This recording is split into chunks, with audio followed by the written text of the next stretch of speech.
The Airbus aircraft of the national carrier had 91 passengers and a crew of 8 when it crashed.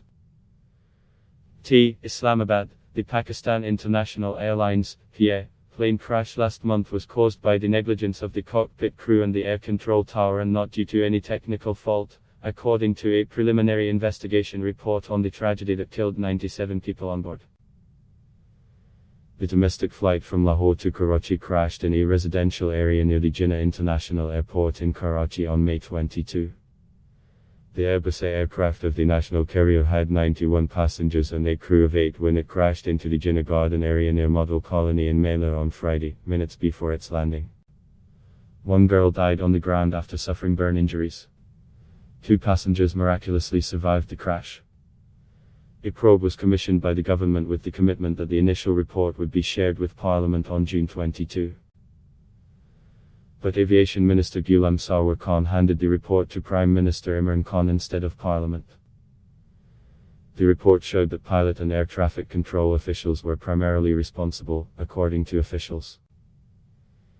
The Express Tribune reported that the initial probe showed that the CA officials, the cockpit crew, the control tower and the air traffic control repeatedly made mistakes.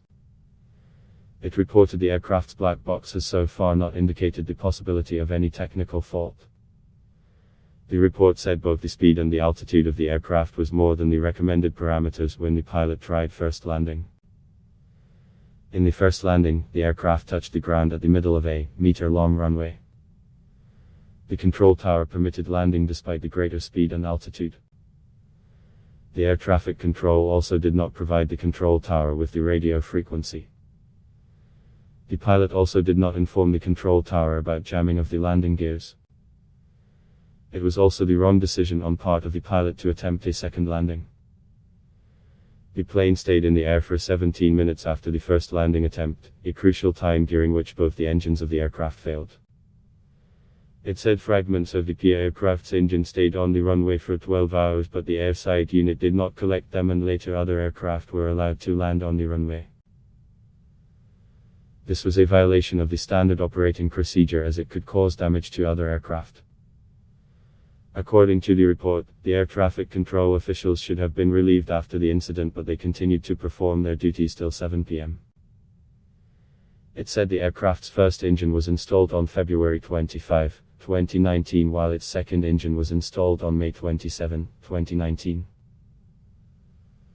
All 3 landing gears of the aircraft were installed on October 18, 2014. The fateful plane was 16-year-old and was manufactured in 2004. The plane was included in the PIA fleet in October 2014, according to the Express Tribune. The aviation minister told the National Assembly on Monday that the report will be shared with Parliament on Wednesday, as he confirmed sharing it with the Prime Minister. Official sources said that the report was shared with the Aviation Ministry on Monday, and investigation team head Air Commodore Usman Ghani gave a detailed briefing while submitting the report. The minister said other reports on different air incidents since 2010, including Air Blue and Boya Airlines plane crashes in Islamabad and PIA plane crash near Haripur etc., would also be shared.